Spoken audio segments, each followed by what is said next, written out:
I'm David Meltzer, and welcome to 2 Minute Drill. Each contestant will get 2 minutes to pitch. Then they will answer one question and get feedback from our other featured judges. I'll be giving my good points throughout the pitch and during their answers. After the pitches are complete, our JA Impact judge, Scott Absher, CEO from ShiftPixy, will decide which pitch had the greatest impact, and a donation will be made to Junior Achievement University worldwide. Finally, our closer, Rory Cutaia, the CEO from Verb Technologies, will decide our champion, who will receive over $50,000 of cash and prizes. We'll be right back to hear our first pitch here on 2 Minute Drill. Welcome back to 2 Minute Drill. I'm here with our judges, Rory Cutaia, the CEO of Verb Technologies, and Bradley Tuss, CEO of Tuss Ventures. Let's get started. With us now is Rob Gregg to tell us about his company, Galesmart PPE Footwear. Rob, you've got 2 minutes starting now. Excellent. So the number one issue in infection control isn't face masks or washing your hands. It's actually footwear that tracks disease in and out of everywhere you go. Standard footwear absorbs just about everything it comes into contact with and can't be cleaned easily or at all. So we developed the first line of antimicrobial, easy to clean, comfortable, and affordable smart PPE footwear called Gales, named after Florence Nightingale, the founder of modern nursing. Our primary market is 59 million healthcare professionals globally who currently lack protection and innovation in footwear, and secondary markets include hospitality, service industries, in-home care providers, and the everyday individual who cares about their protection and safety. I myself am a Forbes Under 30 fellow. I've driven over $5 billion in revenue for hypergrowth startups and Fortune 500 companies on a DTC performance benchmark basis, and have an extensive background in footwear manufacturing and development.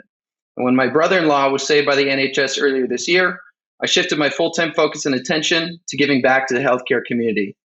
To note, we're working alongside Rebecca Love, who helped inspire the venture and is among a long list of other accolades, a nurse entrepreneur, innovator, author, first ever nurse TED Talk speaker, and Director of Nurse Innovation and Entrepreneurship in the United States. We've also secured production with the #1 leading global manufacturer of injection molded products to produce safe, durable, and stylish footwear at a cost of 2.7 times less to manufacture versus Nike. We're currently looking to raise $500,000 to open molds across our full unisex size range, begin production, and bring product to market. So our ask today is if you can connect us with investors or groups who would be interested in the venture, if not you yourself. Rob, why did you leave 16 seconds on the clock? No, because I was just about to say, I was waiting for it to tick down. You finish up, and I was just about to say, now that's a pitch. That's a pitcher, total boomage. But okay, put that aside. Dave's going to beat you up over there. I'm going to leave it to him. But look, other than that, great pitch, great concept. Good luck, really great. I'm going to turn it over to Bradley. I'm sure he's got some great questions for you. I do. So Rob, great idea, really interesting. As you probably know, selling into the healthcare sector is a really painful, slow, long process. Given that, how do you either manage to stay afloat before any revenue comes in if it takes 18, 24, 36 months? And what ideas do you have to kind of expedite the process?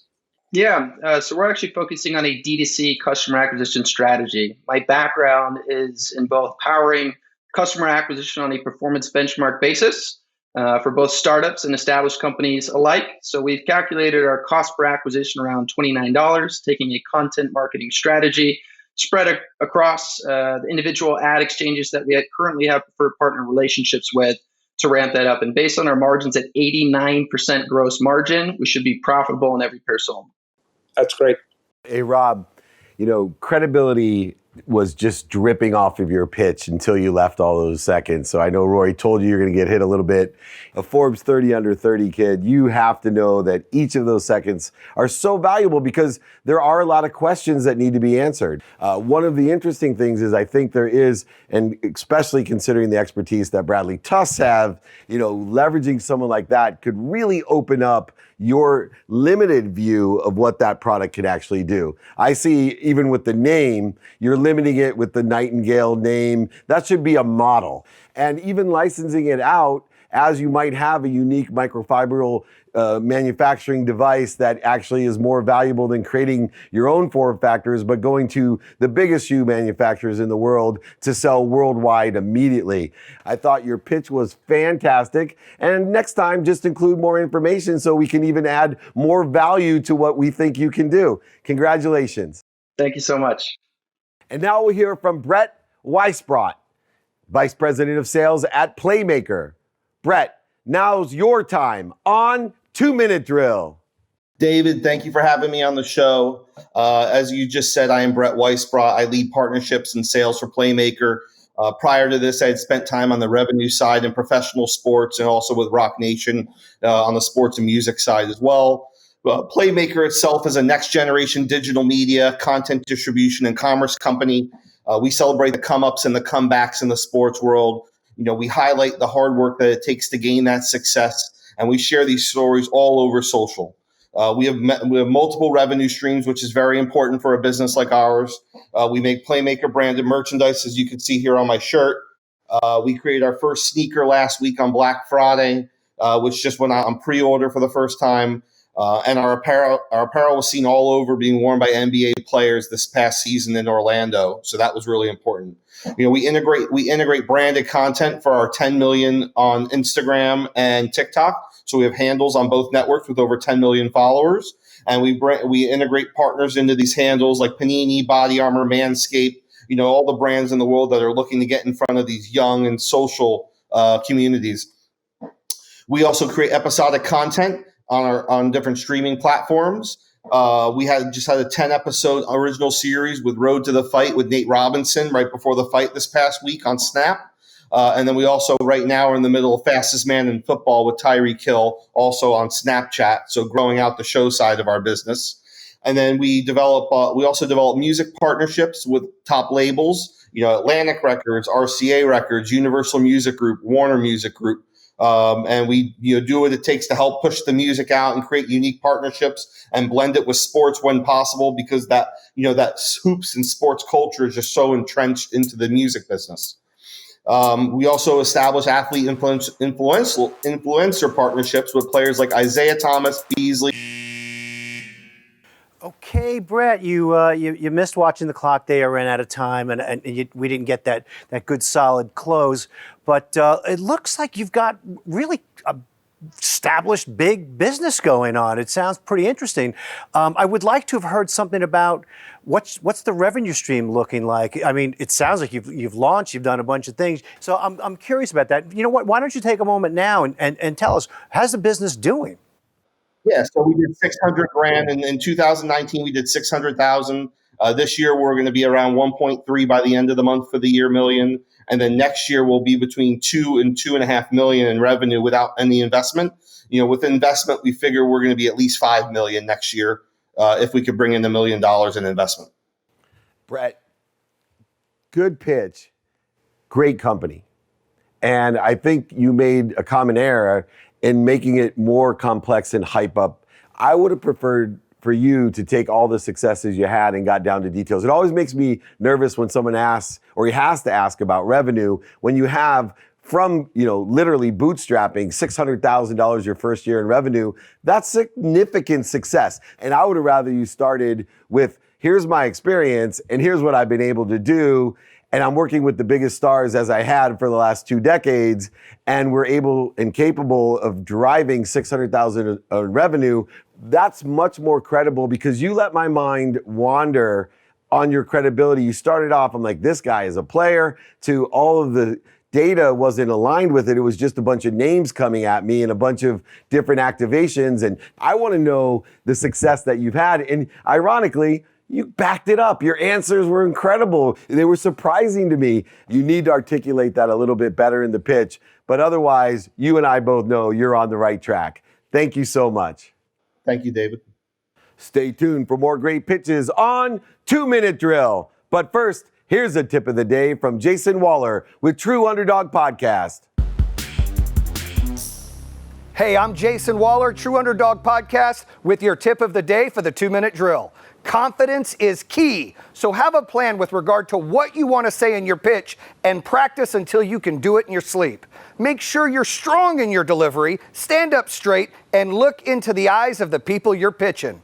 This is your moment, your time to deliver. Make them believers.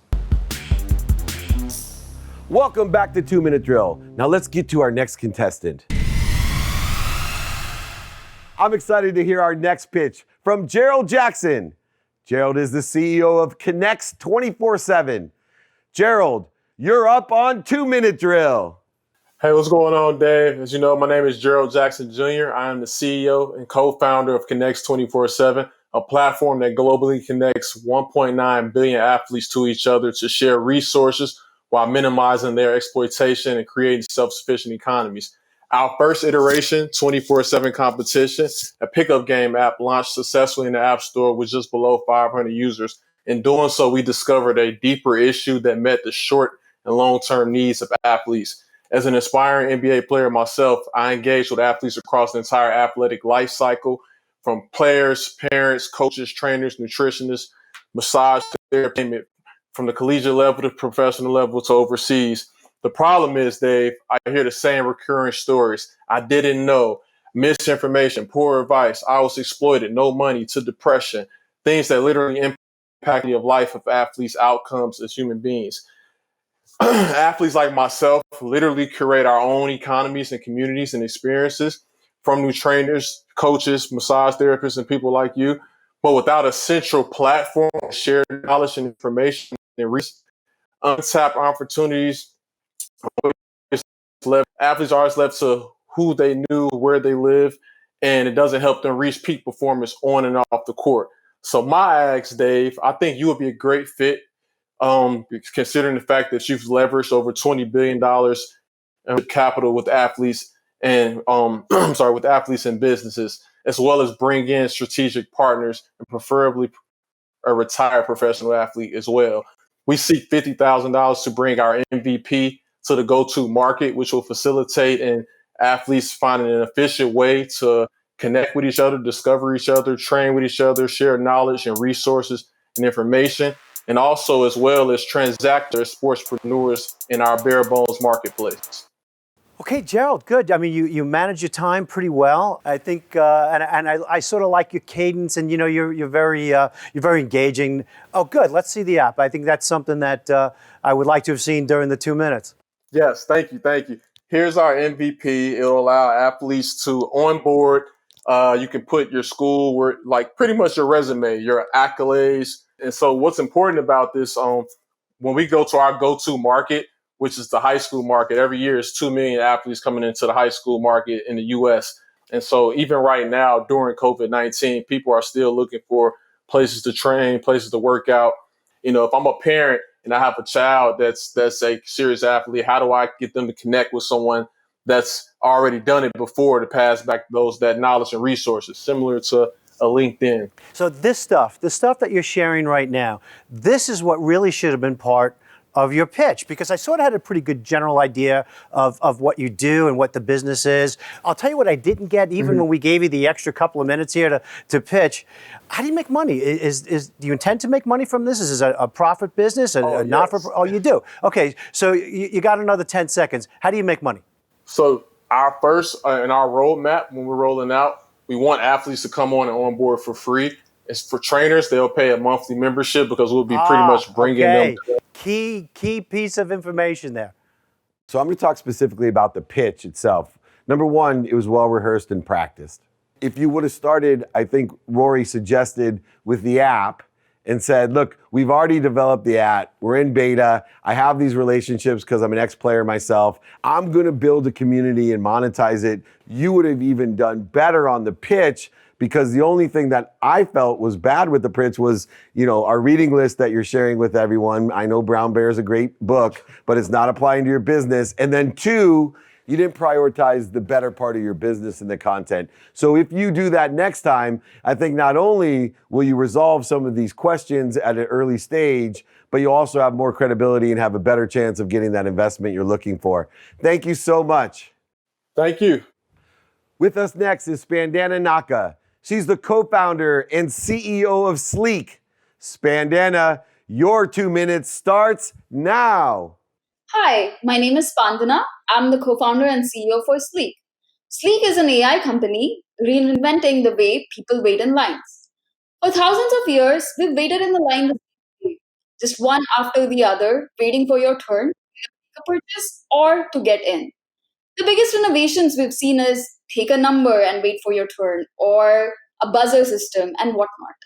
At Sleek, we have an app which is it's actually not an app. There is no app download. There is no sign up needed. And just in about 3 clicks, not only can you hold your spot in the line, but here's the magic: pay a little extra to jump in the queue or skip the line. If you see a line of 30 people waiting for, let's say, 30 minutes, you go to one of them and ask them if they were to pay $1 or $2, would they do it? Half of them would say yes, and that's our business model. We have a pricing which is similar to Uber search pricing, which takes into 100 different accounts, which is time of the day, the weather, the wait time, can this person walk 50 feet away, and figure out a better wait time. And taking that, the wait time is calculated, so is the dynamic fee. And we are a software play. There is no hardware needed for anyone to install. And as the user, there is, of course, like no friction needed. 99% margins. While we initially targeted live events, because of COVID, we had to pivot to essential businesses. With channel partners, we scaled up to 20,000 plus businesses and are on the way to making about $3 million in revenue. The team is ex-Stanford and ex-Google engineers. Both of us are Forbes 30 under 30. And the team right now is all on product and engineering. And we are raising new capital, previously funded by Lightspeed Ventures and BAM Ventures, and currently looking to expand sales and marketing. Thank you. Really interesting. I mean, since you're like a real venture-backed company, I'm going to ask a real venture question here, which is, what's the TAM here? Because it seems to me that lots of lines have already effectively been eliminated because of technology. So where does the market go, and how big is it? Sure. So market lines in itself is not a market. There is slivers of this market across different industry. There is live events, live sports, conventions, essential businesses, or even airports. And a total altogether, put together, like bottoms up and top down, we have about a $60 billion market. But not just that, there's other ways to monetize as well. Providing wait times upfront. If there is a line at Costco right now, and you know that upfront that it's a 30-minute wait, there's 50 people in the line, I don't want to drive right now. So that's the data that we have. And this data can be monetized with several different players, not just to improve customer experience, but also for hedge funds or for like audit firms to figure out what the revenues could look like. And our solution is pretty simple and cheap. And given a pure software play, we can be in places where others do not essentially scale. Awesome. Spandana, you remind me why Stanford rejected me for undergrad and law school. Because that was not only a sleek pitch, it was a slick pitch. And it contained all 5 components. Extreme credibility, not just from your education and your partners, but also revenue. There was the emotional attachment, which you explained so effectively about the pain of all the different nuances of lines. You also quantified the reasons why somebody would want to use this service and this solution. I thought that was excellent. You showed a great impact in your business and one that goes far beyond COVID. And then finally, I thought you did a great job of talking about the capabilities that not only you have as an entrepreneur and the people around you, but the company itself has. Outstanding job. Congratulations. Thank you so much. Thank you. Thanks so much. We've heard from the contestants, and now it's decision time for the judges. I'd like to thank Bradley Tuss with Tuss Ventures for coming on the show today and for giving some great advice and feedback to our contestants. We'll be right back to announce today's winner on 2 Minute Drill. Hi, this is Scott Absher, CEO at ShiftPixy, here to present this week's Impact Award on behalf of Junior Achievement Worldwide. I have to admit, I got a little emotional when Luann shared the story of her brother Van's MS and how it led to the founding of Oro Sports. Being able to emotionally connect like that during a pitch is essential for entrepreneurs and something that everyone at home should take note of. Luann, your pitch really hit home for me, and I know your passion will resonate with others, which is why you're my pick for this week's Junior Achievement Worldwide Impact Award. Luann, a $1,000 donation has been made on your behalf to JA Worldwide. You've got a bright future ahead of you, and like Dave says, never give up. Welcome back. Now the moment we've all been waiting for. Rory, the CEO of Verb, will choose the best pitch and winner of over $50,000 in cash and prizes. Rory, give me your thoughts on this episode. So this was another one of those episodes where you had some real standouts that people could watch and say, this is what I need to do. And there was certainly some where you would say, that's probably what I don't want to do. The other thing that I really thought was great about this particular episode is Bradley Tusk. Because if you're an entrepreneur and you're watching this show, then pay attention to the kinds of questions that Bradley asked, because those are the kinds of questions that you're going to get from sophisticated investors. So super instructional once again. So yeah, the couple that were standouts, they were hard to choose between them, but one of them really resonated with me. Which is why I gave you that job, because not only are you a better decision maker, but I love making you the bad guy. Who do you got for this episode as the winner of 2 Minute Drill? I have to give it to Rob. I think Rob did a great job. He stood up to... Look at that smile. Yeah, he stood up to Bradley in a great way with great responses. And you didn't use all your time, so yeah, we'll take a couple of points off. David's going to give you that. But terrific job. Congratulations, Rob. Thank you so much. It wasn't just the presentation itself, even though you're a couple seconds short. That's okay when you bring it like the way you brought it. Excellent job, not only with the presentation, but with the responses were even more credible, and they weren't easy questions when you have one of the co-founders of Uber drilling you in a venture capitalist like Bradley Tusk. Great job. Congratulations. Yes. Wow. Good job. Good job. Another great episode. He earned it. Another great episode. Another difficult decision for you. Yes, once again, I'm the nice guy. Great job, Rory. And once again, congratulations to our winner, who's taking home $50,000 in cash and prizes. Thank you, Scott Absher from ShiftPixy. Big shout out to JA Worldwide. Congratulations to all of our contestants. Most importantly, thank you to Clarity Experiences for producing this amazing show.